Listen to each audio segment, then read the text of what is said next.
Primarily যদি আমরা এই জিনিসটাকে কনসিডার করি, it was never intended to be a revolution, because এটা হওয়ারই কথা না, এই মুভমেন্টটাই হওয়ার কথা না। নন পার্টিজান কেউ একজন স্টুডেন্টকে শেখ হাসিনার পুলিশ গুলি করছে, এইটা আসলে হয় না। তখন এটা আসলে একটা মুভমেন্ট থেকে একটা রেগুলেশনে রূপ নেওয়া শুরু করছে। এবং কি এটাই রাইট টাইম, এবং কি আমার এই জিনিসের জন্য আমি মনে হয় সারা জীবন অনুতপ্ত থাকবো যে ওই টাইমে আমি সরাসরি ইনভলভ হতে পারি নাই। প্রাইভেট পাবলিকের ডাইনামিক্সটা ইটস নো লঙ্গার যে public Leeds the student community of Bangladesh.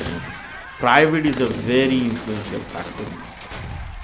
যখন আমাদের দেশে ইলেকশন হয়েছে এবং ওই সময় হচ্ছে বেশ কিছু কার্টুনিস্ট যারা হচ্ছে টকড এগেইনস্ট দি গভর্নমেন্ট, ওদেরকে নিয়ে যে জেলে পিটায় মেরে ফেলছে একজন। তারা এটাকে মাস্ক করার ট্রাই করছিল, বাট এই পরিমাণ ভায়োলেন্সটা আসলে মানে নিজ দেশের পিপলের উপর সরাসরি হচ্ছে কি নিজ দেশের পুলিশ হচ্ছে গিয়ে গুলি চালাচ্ছে। এটা তো অ্যাকচুয়ালি মোরালি আওয়ামী লীগকে সাপোর্ট করলেও মোরালি এই অ্যাকশনটাকে অ্যাকচুয়ালি সাপোর্ট করা যায় না। রেমিটেন্স ফ্লোটা আমরা দেখছি ড্রাস্টিক্যালি কমে গেছে, বিকজ মানে হুইচ ইন্ডিকেটস যে সারা পৃথিবী জুড়ে যত বাংলাদেশি ছিল দে ওয়ার কনসার্ন। মূল কথাটা হচ্ছে আমার দেশে যাই হোক না কেন, আমার দেশটি হতে হবে মুক্তিযুদ্ধের পক্ষের মানুষ দ্বারা নিয়ন্ত্রিত, শাসিত। এটি হচ্ছে এর বাইরে কোনো কথা। যাদের বয়স আপনার 15 থেকে 35-এর মধ্যে, সো 52, 71, 90, 2024 যদি দেখেন, তো আসলে সব তো করতেছে 15 থেকে 35, মানে হচ্ছে পরবর্তী জেনারেশন করতেছে। So hopefully this government will not fail, but যদি ফেল করে, but it's a continuous process, কারণ ইয়াং পিপল কখনই অপ্রেস থাকতে চায় না। সম্মানিত শ্রোতামণ্ডলী, ইম্যাজিন দেয়ার ইজ নো কোটা প্রজেক্টের আওতায় নির্মিত 8 অধ্যায়ের অডিও ওয়ার্ক সিরিজে আপনাদের আমন্ত্রণ জানাই। 2024 সালের জুলাই অগাস্ট মাসে ফ্যাসিস্ট গভর্নমেন্টের বিরুদ্ধে বাংলাদেশে ঘটে যাওয়া গণ অভ্যুত্থানকে কেন্দ্র করে বাংলাদেশি ক্যানাডিয়ানদের পার্সপেক্টিভগুলো নিয়েই এই অডিও ওয়ার্ক সাজানো হয়েছে। এই গণ অভ্যুত্থান শুধু বাংলাদেশের ইতিহাসে নয়, বরং পৃথিবীর ইতিহাসে ফ্যাসিস্ট রেজিমের বিরুদ্ধে সাধারণ জনতার রুখে দাঁড়ানোর একটি অত্যন্ত দৃষ্টান্তমূলক অধ্যায় রচনা করেছে। কিন্তু প্রশ্ন হলো, এই গণ অভ্যুত্থান কি এক মাসেই তৈরি হলো? এটি কি শুধু সরকারি চাকুরির ক্ষেত্রে কোটা বৈষম্যতার ক্ষোভের প্রতিফলন, নাকি এর সূত্র আরও অনেক গভীর এবং অনেকেরই অজানা? এই প্রশ্নগুলো করা হয়েছিল বেশ কিছু বাংলাদেশি ক্যানাডিয়ানদের, যারা উচ্চশিক্ষা, শিল্প, সাহিত্য এবং সংবাদ মাধ্যমে জড়িত আছেন। তাদের কথোপকথন দিয়েই সাজানো হয়েছে এই অডিও ওয়ার্ক সিরিজের প্রথম অধ্যায়টি, যার নাম দেওয়া হয়েছে কোটা আন্দোলন কেন। অডিও ওয়ার্ক সিরিজের প্রতিটি অধ্যায়ের জন্য রয়েছে একটি ইউনিক কিউআর কোড, যেটি আপনাকে স্ক্যান করতে হবে কথোপকথনগুলো শুনবার জন্য। আপনি সিরিজটি ধারাবাহিকভাবে শুনতে পারেন 1 থেকে 8 পর্যন্ত, তবে ধারাবাহিকতা না মানলেও বিষয়বস্তু বুঝতে যাতে সমস্যা না হয় সেভাবেই অডিও ওয়ার্কগুলো সাজানো হয়েছে। Imagine there is no quota project team বিশ্বাস করে আমাদের অধিকার আদায়ের একটি বড় মঞ্চ হলো পাবলিক স্পেস। আমরা সেটা দেখেছিও 2024-এর জুলাই অগাস্টে। বাংলাদেশের মতো টরন্টোর বাংলা টাউনের রাস্তাঘাট, অলিগলি, রাস্তার মোড়, দোকানের সামন পরিণত হয়েছিল অনেকগুলো প্রতিবাদী মঞ্চে। এই কারণেই এই অডিও ওয়ার্কগুলো পাবলিক স্পেসে ইনস্টল করা। ড্যানফোর্থের রাস্তায় হাঁটতে হাঁটতে শুনুন এই অডিও ওয়ার্কগুলো, পরিবার পরিজনকে নিয়ে এসে শুনুন, বন্ধু বান্ধবদের সাথে শুনুন ডেন্টোনিয়া পার্কে চা নাচুরের আড্ডায়। কিছু কথা ভালো লাগবে, কিছু ভালো লাগবে না, কিন্তু সেই আলোচনা থেকেই হয়তো সূচনা হবে বাংলাদেশে এমন একটি পাবলিক স্পেস তৈরির স্বপ্ন বুনন, যেখানে not genocide but the democracy will rule. অধ্যায় 1, কোটা আন্দোলন কেন। প্রাইমারিলি যদি আমরা এই জিনিসটাকে কনসিডার করি, it was never intended to be a revolution, because এটা হওয়ারই কথা না, এই মুভমেন্টটাই হওয়ার কথা না। মোস্ট প্রবাবলি যেটা হয়েছে, বা আপনার পলিটিক্যাল অ্যানালিস্ট যারা তারা বলে যে আওয়ামী লীগ গভর্নমেন্ট যেহেতু গত 3 বার উইথাউট এনি ইলেকশন কন্টিনিউ করেছে, mainly on the shoulders of আপনার police in a sense the police cadre, আর আপনি বলতে পারেন প্রশাসনিক যারা ক্যাডার। যখন 4 বছর আগে আওয়ামী লীগ গভর্নমেন্ট এই কোটার সিস্টেমটা সরায় ফেললো, তখন হয়তো ওরা বুঝতে পারে নাই যে আমরা যদি কোটাটা সরায় ফেলি তাহলে আপনার এই ক্যাডার বাহিনীতে তাদের নিজস্ব যে দলীয় লোক তাদেরকে তারা খুব ফ্রিলি ঢোকাতে পারছে না। কারণ যখন কোটা থাকছে তখন তো আপনার নিজেদের লোকদেরকে বাছাই করে ঢুকানো খুবই ইজি। আপনার যদি খেয়াল থাকে যে আজ থেকে সম্ভবত 2 টার্ম আগে তৎকালীন আওয়ামী লীগের সাধারণ সম্পাদক তো উনি বলছিলেন আপনার ছাত্রলীগের একটা মিটিংয়ে যে তোমরা কোনো মতে রিটেনটা পাস করো, ভাইভায় পার করার দায়িত্ব আমাদের। সো তার এই স্টেটমেন্ট থেকে এবং পরবর্তীতে আপনার ওবায়দুল কাদেরও কিন্তু আপনার ছাত্রলীগকে সরাসরি বলতো যে বিসিএসে তোমাদেরকে আরও ভালো করতে হবে, তোমরা রিটেনটা ভালোভাবে পাস করো, বাকিটা আমরা দেখব। সো এই থেকে বোঝা যায় যে এই আমাদের প্রশাসনিক ক্যাডারের যে এক্সাম, যেটা আমরা বলি বিসিএস এক্সাম, একটা তো রিটেন পার্ট, একটা হচ্ছে আপনার ইন্টারভিউ পার্ট, এখানে তাদের একটা প্রত্যক্ষ কন্ট্রোল ছিল। সো যখন এর আগের টার্মে হচ্ছে আপনার গভর্নমেন্ট এই কোটার সিস্টেমটা বাতিল করে দিয়েছে, most probably what happened is তখন একটা গুড চাঙ্ক অফ পিপল ওই রিটেনের যে ফার্স্ট স্টেজটা সেইখানে হয়তো তারা আর এন্ট্রেন্স নিতে পারছে না। সো আপনার যদি পুলই ছোট হয়ে যায়, আপনি তো ওখান থেকে বেশি মানুষকে চুজ অ্যান্ড পিক করতে পারবেন না।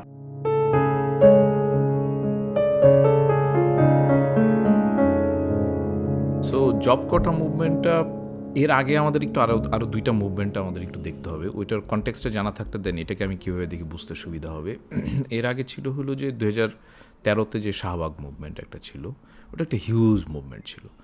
অ্যান্ড দেন ওখানে আমরা কিছু জিনিস বুঝতে পারি যে এটা এখানেই শেষ নয়, বাংলাদেশে যেটা জিনিস শুরু হলো এটা আরও চলতে থাকবে, এটা আর কিছু করতে থাকবে।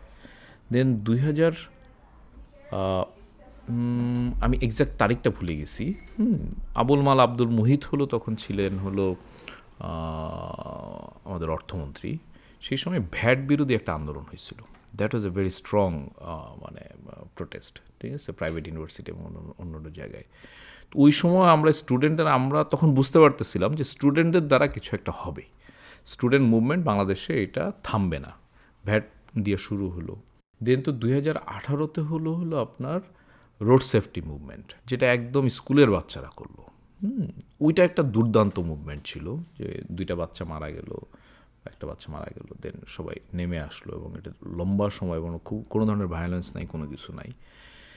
অ্যান্ড ওই সময় আওয়ামী লীগ গভর্নমেন্ট তাদেরকে মতিয়া চৌধুরী সমস্ত সংসদে বলল যে এই ছেলেপেলে হলো রাজাকার।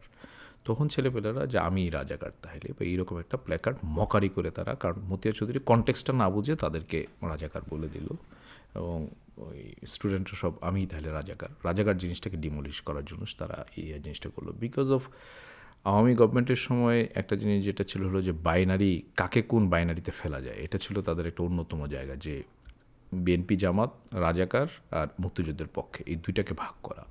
এবং রাজাকার শব্দটা ছিল অন্যতম একটা অস্ত্র, যে অস্ত্র দিয়ে আসলে এই ভাগটা করত।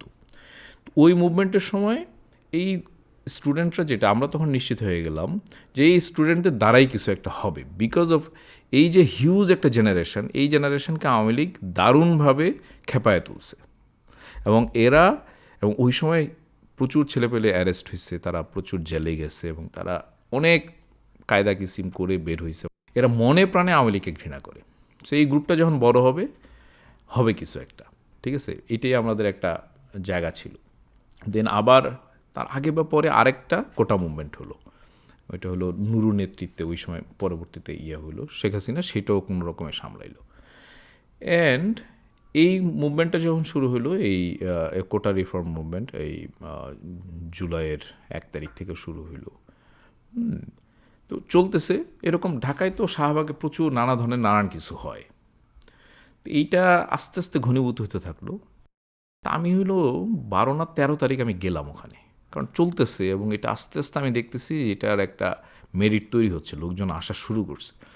বাট আমরা শুরুতে এটা ভাবি নাই, শুরুর দিকে ভাবি নাই যে এটা এত বড় মুভমেন্ট হইতে পারে, বিকজ অফ এইটা পিওরলি একটা ছিল হলো যে বিসিএস যারা দিবে মানে একটা গ্রুপের ইন্টারেস্ট, একটা small portion of the public, ওদের একটা ইন্টারেস্টের জায়গা থেকে এই মুভমেন্টটা শুরু হইতেছে। বাট আমি 13 তারিখ যায় আমি দেখলাম যে শাহবাগের যে উত্তেজনা, আসলে একটা ভাইবটা দেখে আমার মনে হলো যে ইস গোনা সামথিং, কিছু একটা হইতে পারে, বাট ওই সময় আমরা শিওর ছিলাম না। আমি খালি আমার অফিসে আমার কলিগদের বলে রাখলাম যে এটাকে নজর রাখো এবং এটা সম্ভাবনা আছে, উই ডোন্ট নো আসলে কী হবে।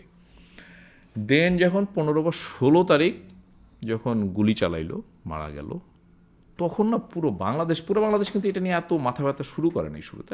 ঠিক আছে, এরকম মুভমেন্ট এই কোটা আগেও হয়েছে এবং শেখ হাসিনা এটা নানানভাবে সামলাই দিচ্ছে, যতগুলো মুভমেন্ট আছে সবই তো সামলাইছে, সো এটাও সামলাবে, এরকম একটা জায়গা ছিল। যখন গুলি করে বাচ্চাদের মেরে ফেললো, পুরো বাংলাদেশ আসলে স্তব্ধ হয়ে গেছে। আমি জানি না বাইরের থেকে আপনারা কীভাবে টের পাইছেন, বাট আমরা যারা বাংলাদেশে ছিলাম ওই সময়, পুরো বাংলাদেশে জাস্ট স্তব্ধ, মানে বিশ্বাস করতে পারতেছিল না যে এইটা কীভাবে সম্ভব যে এরকম ওপেন ফায়ার করে গুলি করে বাচ্চাদের মেরে ফেলতেছে জাস্ট বিকজ অফ একটা ওই কোটা চাচ্ছে তারা বা এই ধরনের এই জিনিসগুলো। তো ওদেরকে ডেকে দুইটা কথা বলে এর আগের বার যেভাবে সামলাইছে সেভাবে নিশ্চয়ই এটা সম্ভব। অ্যান্ড সেটা যখন হইল না, ওই সময় আমরা বুঝলাম এটার কোটা মুভমেন্টে থাকবে না, বিকজ অফ যেই গ্রুপটাকে মারছে, বাচ্চা কাচ্চাদের মারছে, এইটা আসলে মধ্যবিত্তকে আসলে ব্যাপকভাবে স্তম্ভিত করে দিচ্ছে।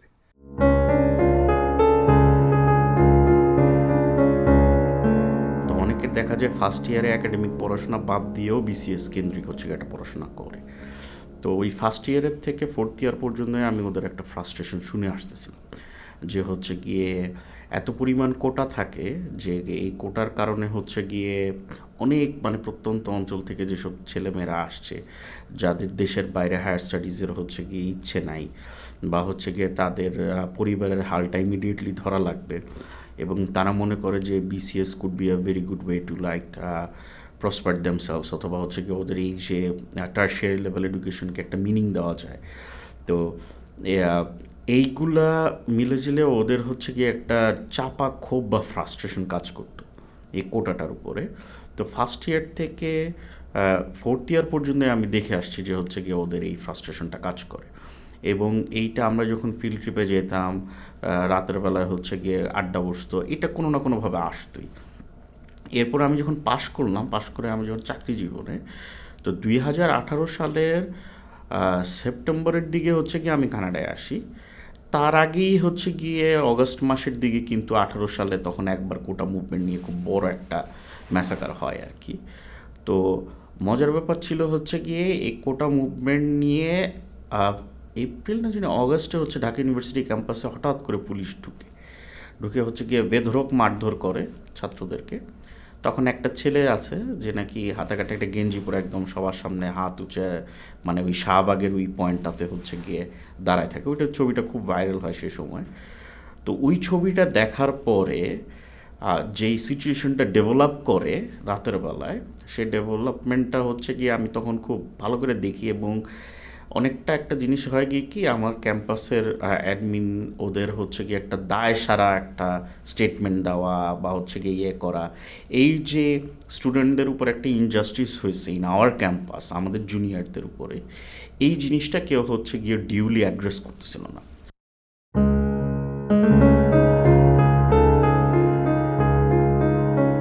একটা পার্টিকুলার স্টেজ পর্যন্ত কোটা দেয়া যায়। আমরা যেমন কোটার পজিটিভ ইমপ্লিকেশনসগুলো যখন দেখি যে কোনো একটা পার্টিকুলার কমিউনিটি যখন সাফার করতেছে বিকজ অফ সেগ্রিগেশন বা বিকজ অফ এক্সপ্লয়টেশন, ওই কমিউনিটিটাকে ডেভেলপ করার জন্য কোটা ওয়ার্কস, যেটা আমরা দেখে আসছি যে আমাদের যেমন চিটাং বা আমরা যাদেরকে আদিবাসী বলছি তাদেরকে কোটা দেওয়া, বিকজ তাদেরকে আস্তে আস্তে এডুকেট করা বা হায়ার এডুকেশনে নিয়ে আসা, মেইন স্ট্রিমে যাতে তারা পড়াশোনা করতে পারে, ওটার জন্য কোটা দেওয়া হয়।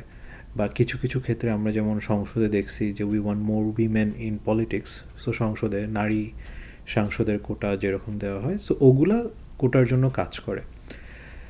বাট 50 বছর পর মুক্তিযুদ্ধের যারা করেছেন তাদের গ্র্যান্ড কিডসকে কোটা দেওয়া, এটা আসলে একটা failed approach to begin with.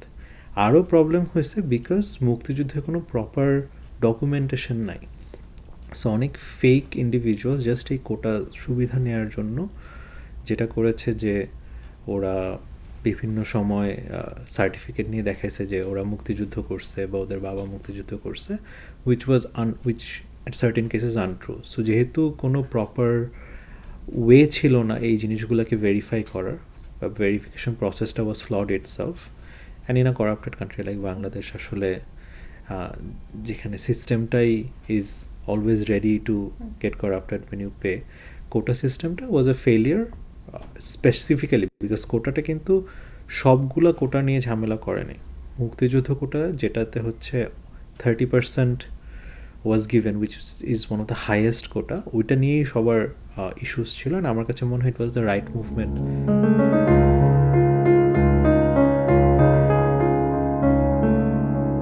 একটা জিনিস আমি সবসময় মনে করি, যেমন আপাতভাবে আমাদের হয়তো মনে হবে যে কোটা জিনিসটা খারাপ, কিন্তু বাস্তবে কোটা তো আসলে ভালো জিনিস। কারণ সমাজে যে পিছিয়ে থাকে তাকে বাকিদের সমানে আনতে আপনাকে কিন্তু কোটার কাছে যেতে হয়। যেমন আমরা বাংলাদেশে বিভিন্ন সময়ে দেখেছি যে নারীদের জন্য আমরা কোটা ব্যবস্থা করেছি যাতে আমাদের নারীদের যে দুর্বল অবস্থা সেই দুর্বলকে সবল করা যায় অথবা পুরুষের সমান করা যায়। অথবা বাংলাদেশে যারা আদিবাসী আছেন তাদের ক্ষেত্রে এগুলো করা হয়েছে। আর একটা জিনিস কিন্তু আমরা জানি যে পৃথিবীতে কোনো একটা দেশ নির্মাণে, রাষ্ট্র নির্মাণে যারা ভূমিকা রাখে সেই ভূমিকা রাখার মানুষদেরকেও একটা আলাদা কোটায় আমরা পরবর্তী প্রজন্ম ফেলি।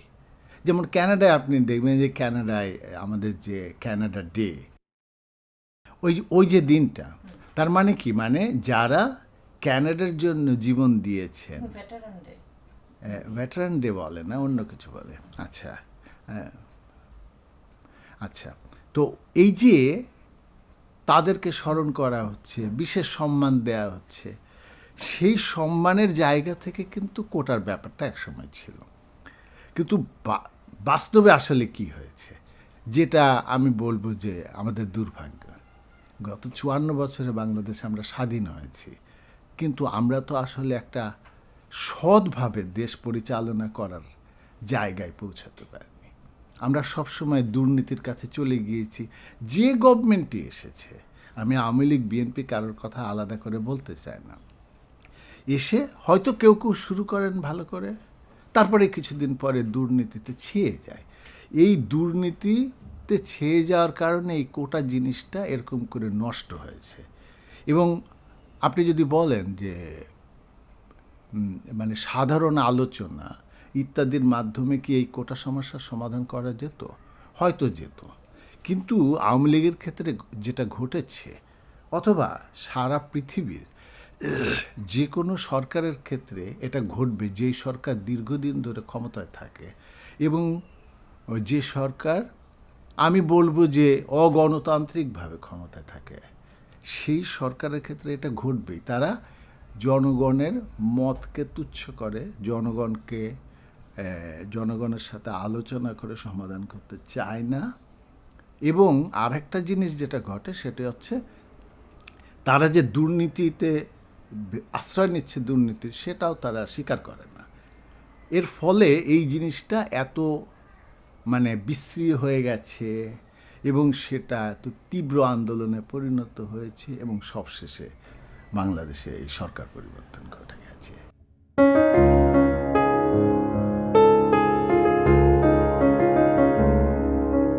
অ্যাকচুয়ালি আপু, যখন কোটা আন্দোলন শুরু হয়েছে 2024 জুলাই থেকে, এর আগেও কিন্তু এই আন্দোলনটা ছিল 2018 দিকে মেবি। তো হঠাৎ করে যখন অনেক দিন গ্যাপ ছিল, মাঝখানে হচ্ছে এটা পজ করা হয়েছে সংসদ থেকে, তারপরে হঠাৎ করে জুলাইয়ের মাসে 2024 দিকে আবার যেটা উত্থান হইলো, তখন আমার কাছে মনে হয়েছিল এটা হচ্ছে একটা জিনিস হাইড করার জন্য ওরা হয়তো প্রোপাগান্ডা ছড়াচ্ছে। বিকজ এটা শুরু হওয়ার কিছুদিন আগেই হচ্ছে গিয়ে আপনার এই আমাদের সরকার হচ্ছে ইন্ডিয়া গিয়ে একটা সফর করে আসছিল পানি চুক্তির বা হচ্ছে গিয়ে আমাদের দেশের ভিতর দিয়ে হচ্ছে অভ্যন্তরীণ রেলপথ দেওয়ার জন্য। তো এরপর থেকে আসার পর থেকেই হচ্ছে এই আন্দোলনটা শুরু হয়েছে ছোট করে। তখন আমার কাছে মনে হয়েছিল এটা মনে হয় হচ্ছে কি ওই জিনিসটা হাইড করার জন্য এই জিনিসটা হয়তো বা সাইডে হচ্ছে স্টার্ট করা হয়েছে গভর্নমেন্ট থেকে।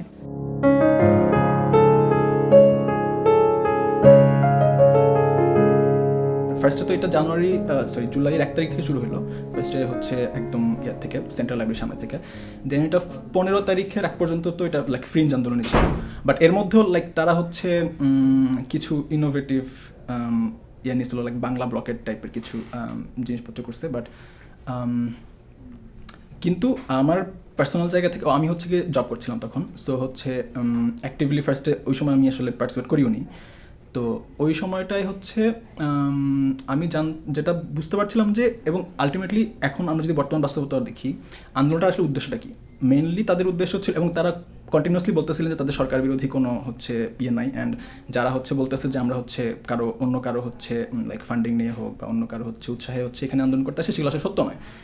নাহিদ ইসলামের হচ্ছে এখন হচ্ছে ইউটিউব ভিডিও অ্যাকচুয়ালি পাওয়া যাবে যেগুলোতে সে বলতেছিল যে সরকারের বিরুদ্ধে কোনো হচ্ছে গিয়ে আন্দোলন না, তাদের আন্দোলন হচ্ছে কোটা বিরোধী কোটার যে ব্যাপারটা আছে সে ব্যাপারটা হচ্ছে অমানবিক, অ্যান্ড হচ্ছে এটা হচ্ছে বৈষম্য তৈরি করছে।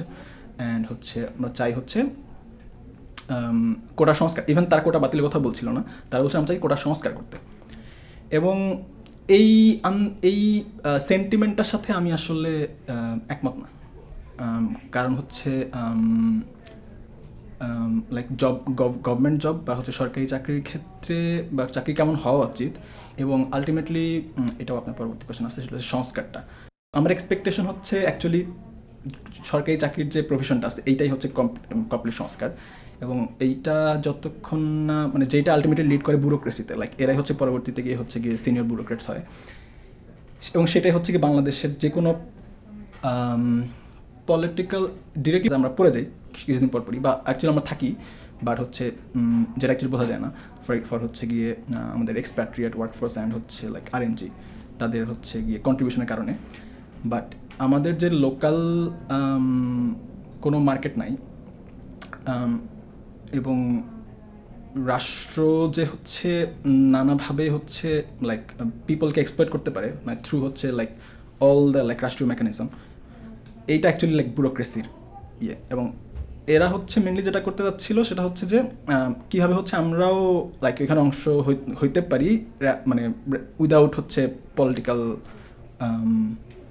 Direct political affiliation. মানে এটা তো এখন অ্যাকচুয়ালি এটা চেঞ্জ হয় না, ইনফ্যাক্ট হচ্ছে এরা কখনোই এটার বিরুদ্ধে কোনো কথা বলে নাই।